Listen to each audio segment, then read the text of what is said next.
Some things are just inevitable, like our feelings, which means here we go. A true Notsam Wrestling emergency podcast, and it is absolutely essential that we get our feelings out because the OTC Roman Reigns is back. He's speaking, and his first match since WrestleMania is signed. Cody Rhodes and Roman Reigns versus Solo Sikoa and Jacob Fatu at Bad Blood. This Bad Blood show has all of a sudden, on paper, become one of the biggest shows since WrestleMania, if not the biggest pay-per-view, strictly on paper, since WrestleMania. But we can talk about the whole Bad Blood card and all the different stories and feuds, maybe on Monday. But tonight, we've got feelings. Because Roman Reigns returned to Smackdown on the premiere episode on the USA Network. We saw a lot of differences in the show. We saw new logos, which I questioned at first when I saw just the logo, but I actually liked the way it all looked together on the show. New theme song, new everything. Overrun on cable. Still moments where the crowd had to be silenced, which drives me crazy, especially in key moments. It's like, as fans, we want to emote, but you just can't use bad words anymore. Let's help ourselves. Listen, Cody Rhodes versus Solo Sikoa starts the show in a steel cage. And by the way, all I could think of was, if this was the Attitude Era, Solo Sikoa would have won the WWE Championship in the first segment, and then there would have been a schmoz and a rematch, and Cody Rhodes would have won it back at the end of the show. Luckily, this is not the era that we're in, because Cody Rhodes beat Solo Sikoa. Now, it should be noted that Solo Sikoa was far more dominant in this match than he has been recently. He wasn't really the, and I forgive, for lack of a better term, the neutered version of Solo Sikoa that maybe we've been seeing as this boy king leading the new bloodline. We started to see hints kind of that old enforcer, of that Solo Sikoa who never lost to anybody, of that Solo Sikoa who was the Jacob Fatu of his time, who would be the one that, even if maybe you figured out a way to beat Roman Reigns, as long as Solo Sikoa was there, you weren't getting through him. We saw that version of Solo Sikoa for periods of time in this cage match, but ultimately, Cody Rhodes was able to avoid the Samoan spike, turn it into the crossroads, pin Solo Sikoa, but that was just the beginning of the story. That was just the beginning of all of our feelings. As the bloodline comes into the cage and starts attacking Cody Rhodes. Apparently and losing has consequences, right? Question wasn't asked to the new bloodline because the Tongans and Jacob Fatu enter this cage, beat down Cody Rhodes. Jacob Fatu hits that jump moonsault off the top rope onto Cody Rhodes, and then starts ascending the cage. And just as he hits the top of the cage, ready to splash Cody Rhodes into oblivion, that music hits, boom, boom, with the new beginning of it. And I mean, the people in the building, I can guarantee you the people watching at home, because I was one of them, we all go collectively bonkers as we realize the OTC is here. Roman Reigns is here. We see it on the screen. Roman Reigns. And out walks our tribal chief. And, I mean, I just don't remember the last time that a superstar's mere presence led to everyone in the building just collectively going that insane. Roman Reigns, who at one point in his career could do nothing right, is at a point where he can literally do no wrong by the WWE fans. He walks to the ring and he's just every moment soaking in. All of it, every step that he takes is another moment that he's soaking in. And then he steps in the ring, and the bloodline is all just waiting for what the original tribal chief is going to do, and he takes his time again, soaking in these moments as he reaches out and pulls the door shut with the Tongans and Solo Sikoa in the ring. Jacob Fatu has retreated from the top of the cage to the outside, but outnumbered 3-1 against this new bloodline. Roman Reigns does what the previous bloodline would have done to other people, locked himself in that cage with the bloodline, takes out the Tongans for a moment. Solo Sikoa is able to get ahead, but not for long, because Roman takes out Solo Sikoa, and just as he's about to stomp him into the ground, Jacob Fatu is able to open the cage door, pull Solo Sikoa out, and save him. And that's when Jacob Fatu enters that steel cage. And we finally see this stare down between Jacob Fatu and Roman Reigns, who we haven't seen, of course, since Jacob Fatu was the one that helped put Roman Reigns out of action a few weeks ago. And they're staring each other down, and just before it's about to go down like the villain that he is, Solo Sikoa drags Jacob Fatu out of the ring. He goes, no, no, no, no, no.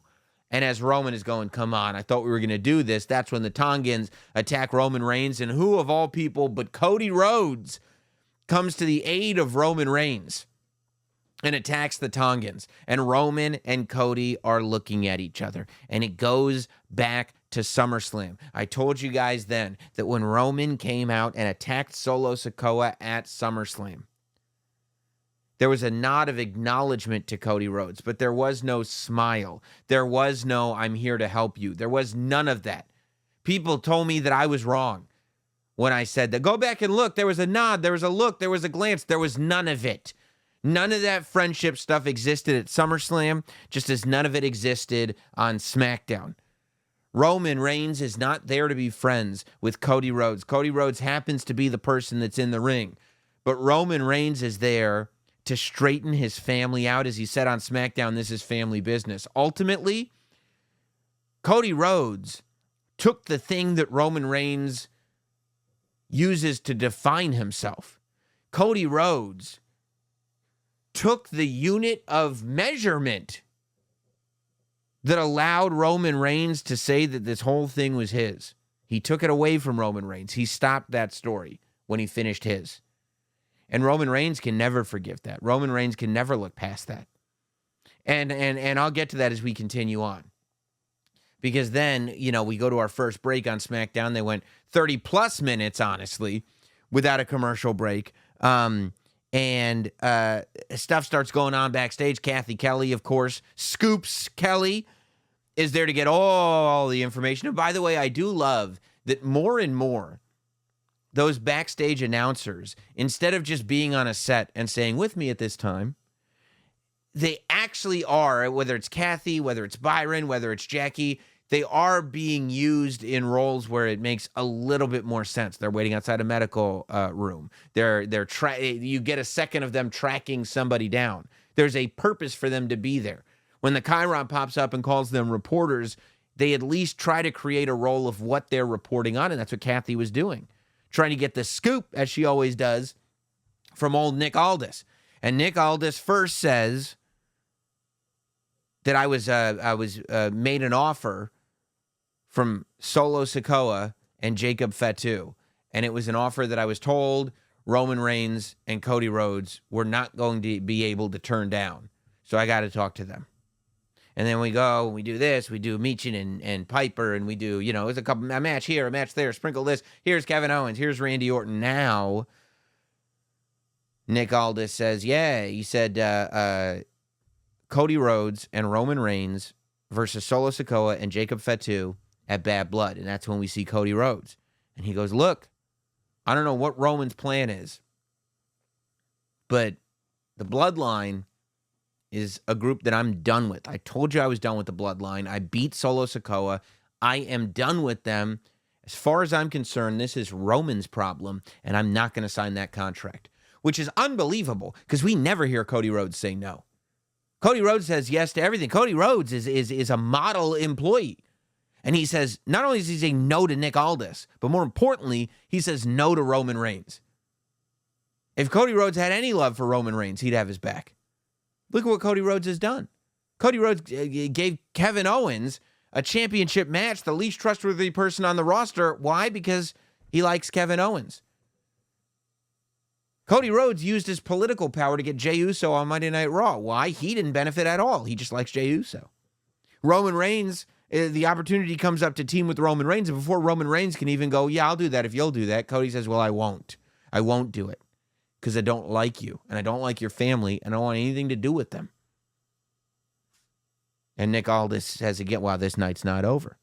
And then Scoops Kelly gets him again. And Nick Aldis says, well, the OTC Roman Reigns has said that he would like to speak his piece in front of the WWE Universe. I go, oh my God. And Nick Aldis says he's going to do it right after this match. I never thought, right? I'm sitting there, and it's like, what could be more enjoyable than the fifth match between Andrade and Carmelo Hayes, who have just been producing incredible match after incredible match after incredible match. One of the best pairings in terms of opponents in a very long time. What could be better than that match, followed by an LA Knight promo? One of the most entertaining promos on the show. I had this thing in my gut. Oh, I want to hear from the OTC. I want to hear from Roman Reigns. I want Roman Reigns going to have a microphone on Smackdown. Roman Reigns going to have a microphone on Smackdown. And we see the match. We go to commercial break. We do the thing. Roman Reigns comes out. His music hits. Here he comes again. He's walking to the ring, and the commentators say, we'll hear from Roman Reigns when we come back. And you know what a big deal Roman Reigns is, because they used their dual screen, which they call picture-in-picture. But the pictures are separated. If anybody can explain to me, because they do this on all the shows, Raw, NXT, SmackDown, all the AEW shows, everyone does this. They go picture-in-picture break, and then they have two pictures, not in each other, next to each other. I go, that's a dual screen, not a picture-in-picture. However, this is how big Roman Reigns is. In the dual screen, they show Roman Reigns walking to the ring. They show Roman Reigns getting in the ring.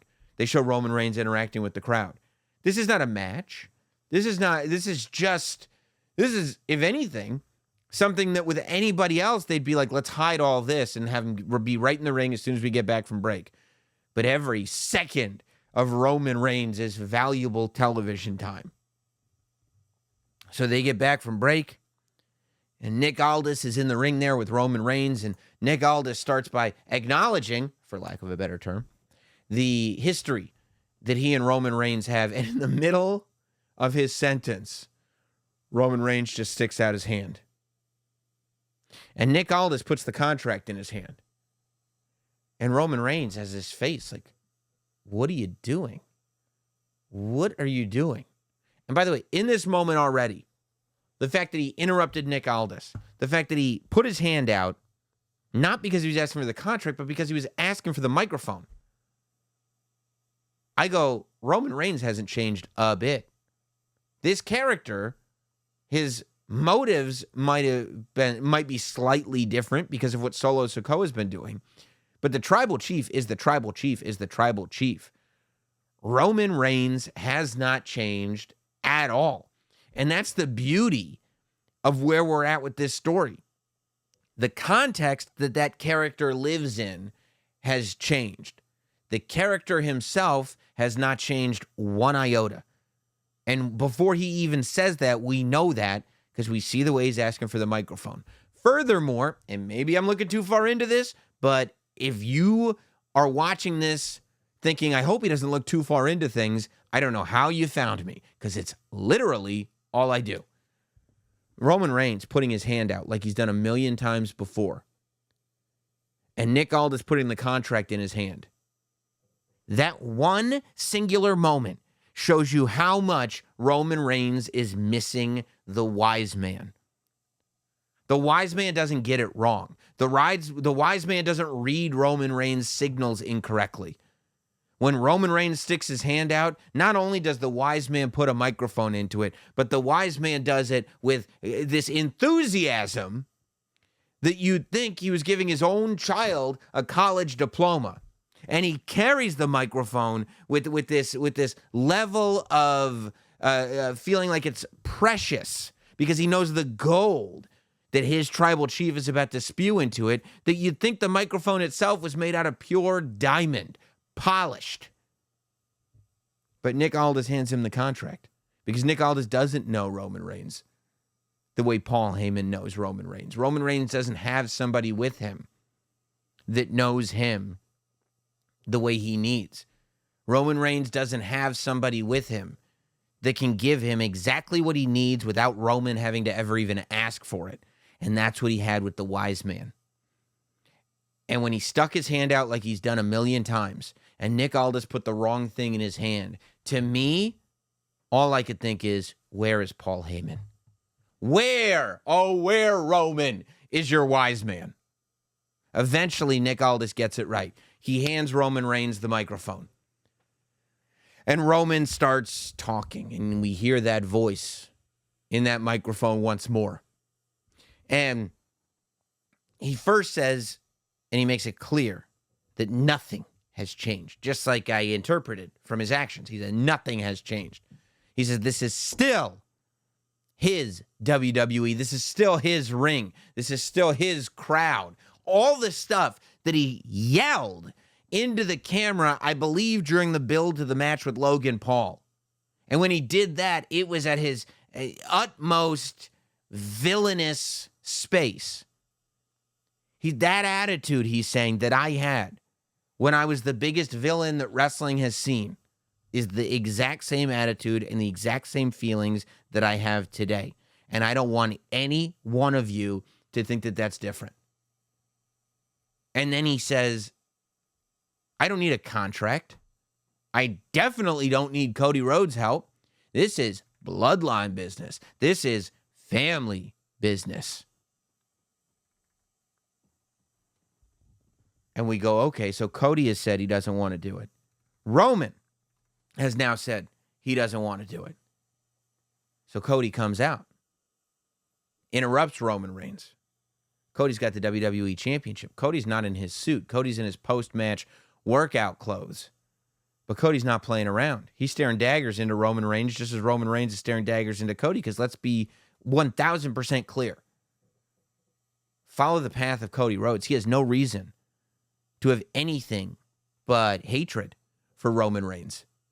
That Roman Reigns first stopped Cody Rhodes at WrestleMania 39 from finishing his story in the most poetic way possible by using the help of his cousin Solo Sikoa. And then conspired with his cousin, The Rock, to take away Cody's main event at WrestleMania 40.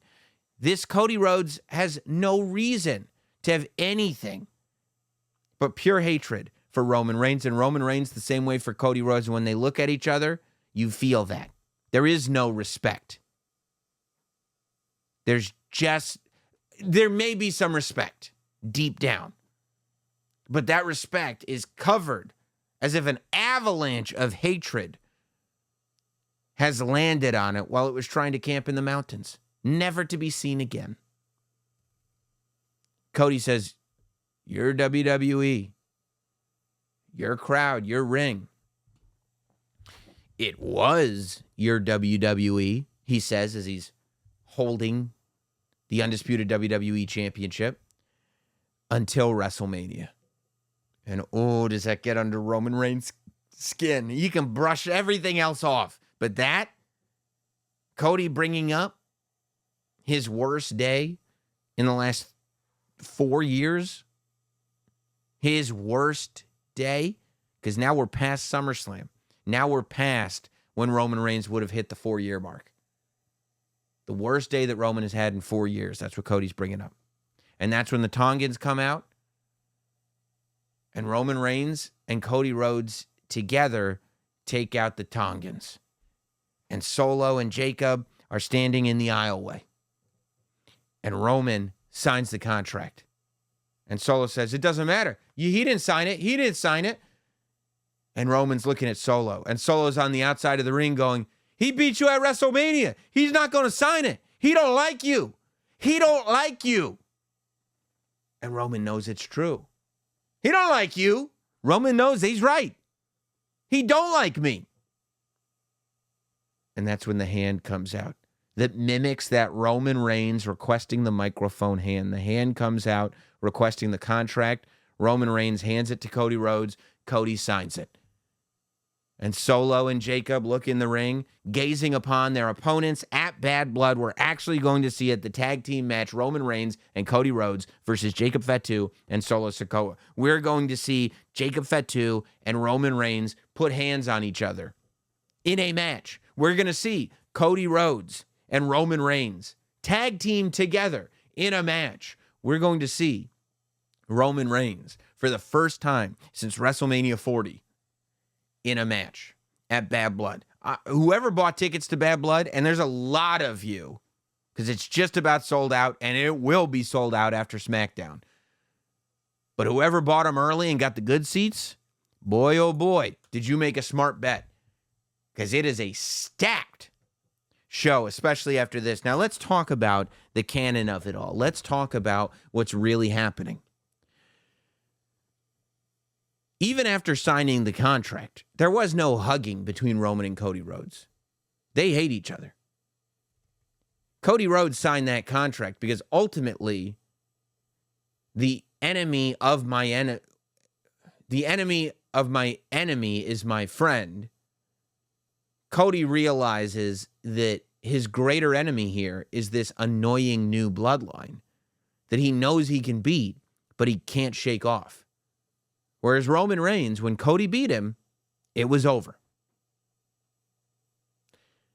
Now, what's a key component of all this is under normal circumstances, these villains, Jacob Fatu and Solo Sikoa, having the two top good guys that the WWE has seen in well over 20 years on one team to face them, well, it would be a nightmare. Except that's not the case here. Because Solo Sikoa, well, he manipulated this entire match into being. He didn't allow Jacob Fatu and Roman Reigns to meet physically at all during that cage match.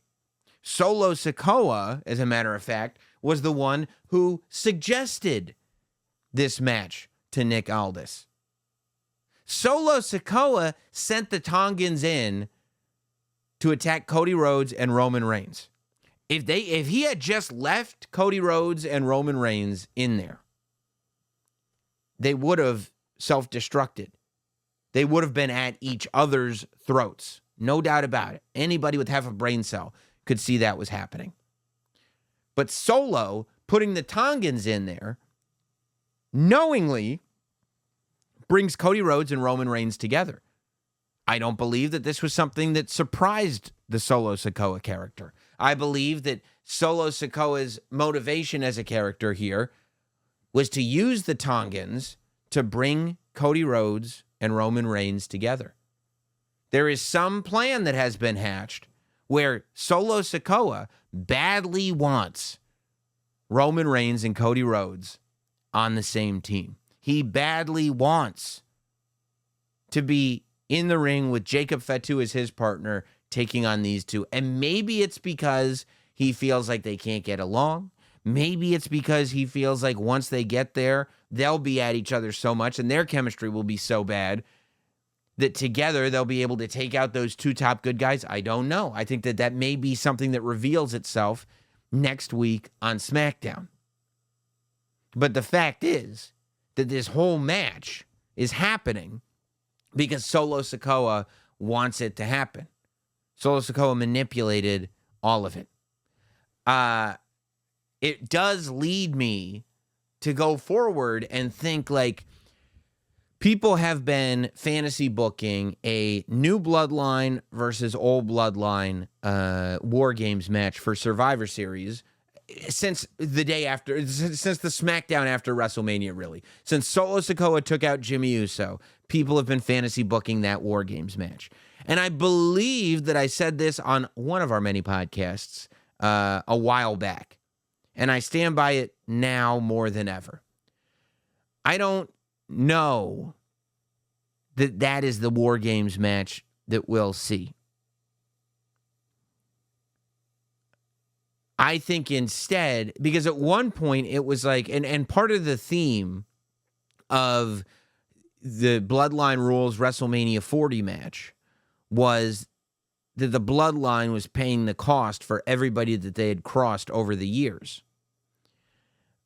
I think that there may be a higher probability that a team of super baby faces is the team that takes on the Bloodline in War Games at Survivor Series. Kevin Owens still has unfinished beef with the Bloodline. Randy Orton still has unfinished beef with the Bloodline. Cody Rhodes, obviously, unfinished beef with the Bloodline. It goes on and on. LA Knight, who knows? Could be Jey Uso. Could be Jimmy Uso coming back. You know, I mean, there are still, not to say there won't be any members of the Bloodline, because there could still be some. But I'm more saying that the idea of it being Roman, Jimmy, Jay, Sami Zayn, and somebody else, possible still. But I think more likely the question about this War Games match is, do you hate the new Bloodline enough that you will help Roman Reigns put an end to them? I think that will be the theme. Survivor Series may be a good place to put an end to the new Bloodline and have Roman Reigns rebuild it. But also then when do we get would we get a Roman Reigns Jacob Fatu match? Maybe at the pay-per-view in early November. Isn't there a Saudi pay-per-view then? And then Survivor Series War Games to finally end the Bloodline? I don't know. And maybe, who knows? Maybe the new Bloodline is able to win. Maybe the new Bloodline beats one of the baby faces and it turns that baby face. Maybe Kevin Owens loses to the new Bloodline and it's enough that Kevin Owens turns on the other baby faces on the team. You know? There's a million things that could happen. And I feel like all of our brains are probably firing all over the place because they're all possible now. And where does The Rock fit in? When does the final boss show up again? Is the final boss aligned with Solo's bloodline? Is the final boss aligned with Roman Reigns? Does the final boss have a problem with Roman Reigns, or does the final boss go straight to the man who he left behind the night after WrestleMania, which is Cody Rhodes? We have started our road towards 2025 with the premiere of Smackdown on USA. And I think it is going to be a wild one. I think that the WWE is in a space right now where they just want to make things bigger and bigger. And that means that WrestleMania 41 has to be bigger than WrestleMania 40. And WrestleMania 40 was unprecedented. We're here. SmackDown's on USA. We got Overrun. And we got a loaded-ass show. We'll talk about all of it and more on Monday when the next Not Sam Wrestling drops.